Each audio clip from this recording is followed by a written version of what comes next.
अस्सलामुअलैकुम। आप देख रहे हैं के न्यूज़ HD। मैं हूं कुदसिया शौकत। खबर शामिल करते हैं झंग से।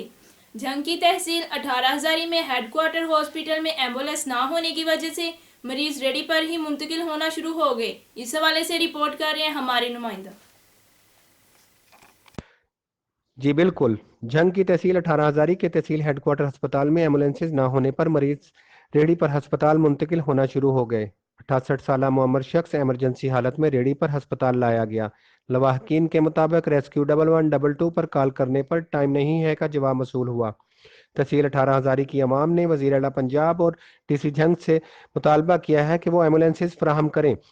और तहसील 18 हजारी की बदकिस्मती देखें कि रेस्क्यू 1112 का दफ्तर होने के बावजूद ताहाल फाल ना हो सका और मरीज जलीलो ख्वार हो रहे हैं। जी।